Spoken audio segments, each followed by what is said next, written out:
Donald Trump's top 10 greatest hits. And by 10, I of course mean 16. Mr. Reagan. Donald Trump is the funniest president in American history. That is a fact. And the other day, I was working on designing some merchandise for Christmas. I ultimately settled on designing some Santa Claus stuff, but Santa Claus in my designs is Donald Trump. But as I was trying to come up with some funny ideas for this new merch, it occurred to me that Donald Trump himself has said so many brilliantly hilarious things over the years that maybe, for inspiration, I should compile a few of Trump's funniest moments. And then I thought, well, why don't I just turn that into a video? Because who doesn't want to watch that? So without further ado, this is my early Christmas gift to you. Allow me to present Donald Trump's top 10 greatest hits. And by 10, of course, I mean 16. You used to call me on the cell phone. Some people dance like this. Call me on the cell phone. Number 16, the Hillary fatality. October 2016. It's the second presidential debate. Hillary Clinton is feeling smug. She's just finished attacking Trump, and she's got that smirk on her face like she's already won.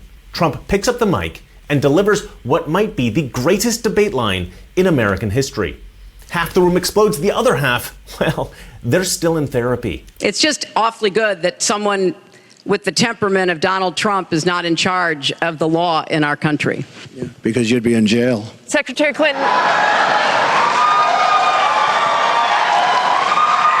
Number 15, Vance and Rubio need new shoes. So JD Vance told this story just the other day.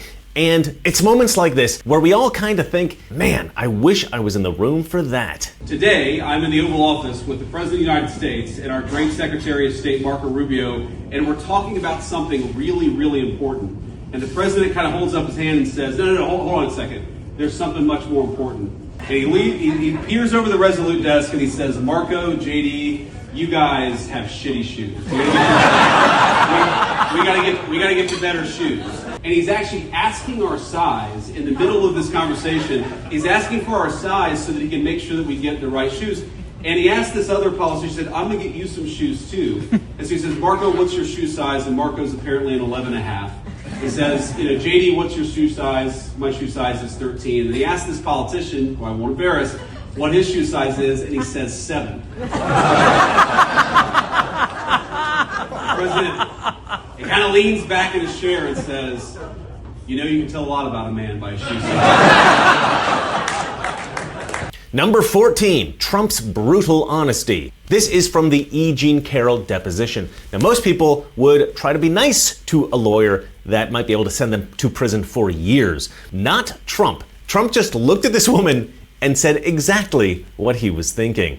When you said in that video that Ms. Leeds would not be your first choice, you were referring to her physical looks, correct? Just the overall, I look at her, I see her, I hear what she says, whatever. You wouldn't be a choice of mine either, to be honest with you. I hope you're not insulted. I would not, under any circumstances, have any interest in you. I'm honest when I say it. I would not have any interest in. Number 13, self-deprecating humor part 1. October 2025, Donald Trump is in Japan addressing the troops at a naval base, and he hilariously lets out a little secret about Donald Trump psychology. As Commander-in-Chief, I never forget that our ultimate strength does not come from equipment. It comes from the men and women of the rank and file. That's true. It comes from you people. Incredible people, good-looking people, too many good-looking people. I don't like good-looking people. I never liked good-looking people, I'll be honest with you. I've never admitted that before. Number 12, the Kim Jong-un photo op. June 2018, Singapore. Donald Trump meets with Kim Jong-un. This is one of the most critical moments of international diplomacy in American history. And while most presidents would have been nervous and would have chosen their words very carefully, that just ain't Donald Trump. The man just does things his own way, and he knows what's truly important about a photo op. Getting a good picture of everybody so we look nice and handsome and thin. Beautiful. Perfect. Number 11, the Elizabeth Warren apology. Montana rally 2018. Donald Trump had been calling Elizabeth Warren Pocahontas for quite a while by this time, and he was starting to feel a little remorse. And so Donald Trump did a very un-Trumpian thing. He apologized. Pocahontas. They always want me to apologize for saying it. And I hereby, oh no, I want to apologize. I'll use tonight. Pocahontas, I apologize to you. I apologize. To you, I apologize. To the fake Pocahontas, I won't apologize. Number 10, high visibility vest. April 2024. Joe Biden had just called MAGA supporters garbage. So what does Donald Trump do? He rolls up in a garbage truck. How do you like my garbage truck? This truck is in honor of Kamala and Joe Biden. This was an absolutely epic publicity stunt. But that wasn't even the best part. The best part was his retelling of events. No one tells stories quite like Donald Trump. I'm in this beautiful plane. I'm enjoying myself. I have a wonderful suit on. And one of my people came in and said, "Sir, you know, the word garbage is the hottest thing right now out there. The hottest thing out there. Sir, would you like to drive a garbage truck?" Now, we're about, 30 minutes from landing. We had to do this pretty quick. I said, it's sort of cool, though, isn't it? Because, they brought this brand new, gorgeous truck, wonderful driver. He looked like Cary Grant in his prime. You know who that is? And then I actually said, how the hell do you get into this truck? It's way up high. It's a big one. And I said, man, this is bad, because now I have all the cameras are all what? Look at all the fake news. They were most of them. Most of them, many of them were there, and I'm saying, oh boy, one little mistake with these guys and your political career's over. You can't even. So I said, man, if I don't get up there, this is going to be very embarrassing. These stupid people, they'll say, he's cognitively and physically impaired. So look, the first stair is like up here. I'm saying, shit. So I had the adrenaline going, and I made it.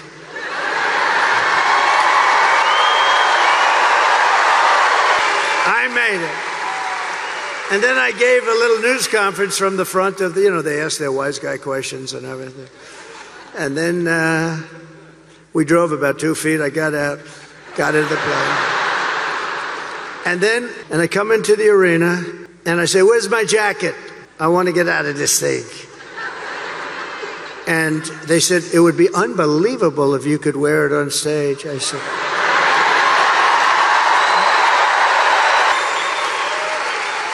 and I said, no way. They said, oh, okay, sir. I said, get me my jacket. But if you did, it actually makes you look thinner. I said, oh. And they got me. I said, I want to wear it on stage. When they said I looked thinner, I said, in that case, I may never wear a blue jacket again. I may go. Number 9, telling it like it is. Ordinary, everyday, patriotic Americans love Donald Trump for a variety of reasons. But Trump supporters are very pragmatic, down-to-earth people. So perhaps the one thing that Americans love about Donald Trump more than anything else is that he says it like it is. You know what woke means? It means you're a loser. Everything woke. Everything woke. It's true. Everything woke turns to shit, okay? It's true.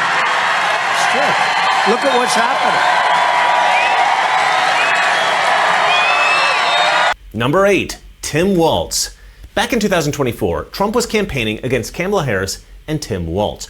Politics can be cutthroat, and Donald Trump was fighting hard to win. It was absolutely critical that Trump accurately assessed the threat that he faced in the upcoming election. And Donald Trump did exactly that. I used to think the Democrats were crazy for saying that men have periods, but then I met Tim Waltz. Number 9, in memoriam. In classic Trump fashion, Donald Trump provided for us the greatest comedic eulogy in the history of mankind. The United States has conducted an operation that killed Osama bin Laden. Abu Bakr al-Baghdadi is dead. The United States launched a targeted operation against that compound. They did a lot of shooting, And they did a lot of blasting, even not going through the front door. You know, you think you go through the door. If you're a normal person, you say, knock, knock, may I come in? After a firefight, they killed Osama bin Laden and took custody of his body. He died like a dog. But his death does not mark the end of our effort. A beautiful dog, a talented dog. We give thanks for the men who carried out this operation. And I don't get any credit for this, but that's okay. I never do. But here we are. Number 6, self-deprecating humor part 2. Donald Trump is known for slaying his political enemies with epic roasts, but he's also the absolute king of the self-deprecating joke, as we've already seen. But this might be the best one of them all. Somehow, by saying absolutely nothing, Donald Trump managed to roast himself as the ultimate narcissist. Tradition holds that I'm supposed to tell a few self-deprecating jokes this evening. So here it goes. Nope, I've got nothing. I've got nothing. There's nothing to say. Number 5, it comes from China. When a politician expresses himself, it is uncommon, and in fact, I would go so far as to say it has never happened in the history of politics that their particular pronunciation of a single word becomes a major world event. Why do you keep calling this the Chinese virus? It comes from China. That's why. It comes from China. I want to be accurate. Trump's pronunciation of the word China became such a global phenomenon that it was even turned into a trending song. It comes from China. China. China. China. Number 4, Haitian immigrants. Now, if you think that creating a global phenomenon by the pronunciation of a single word is impressive, consider that Trump did this twice. The second time, it wasn't a word, but 3 short sentences. In Springfield, they're eating the dogs, the people that came in. They're eating the cats. They're eating the pets of the people that live there. And again, this major world event was turned into a trending song. They're eating the dogs. They're eating the cats. Eat the cat. Eat the cat. Eat the cat. Number 3, white dudes for Harris. Now, in this clip, Donald Trump actually repeats a joke that was popular at the time, and he didn't get it exactly right. But considering that he was targeting white dudes for Harris, it was an absolute bullseye. There's a group called White Dudes for Harris. Have you seen this? White Dudes for Harris. Anybody know? Are some of you here? White Dudes for Harris? Doesn't sound like it. But I'm not worried about them at all because their wives and their wives' lovers are all voting for me. Number 2, Trump says it exactly how he sees it. November 29th, 2025, Mar-a-Lago. Donald Trump wanted to recognize a small but significant constituency that was there that day. Gays for Trump. And let's just say the recognition didn't go quite according to plan. This is a good one. Thank you very much. Where's gays for Trump? You don't look good.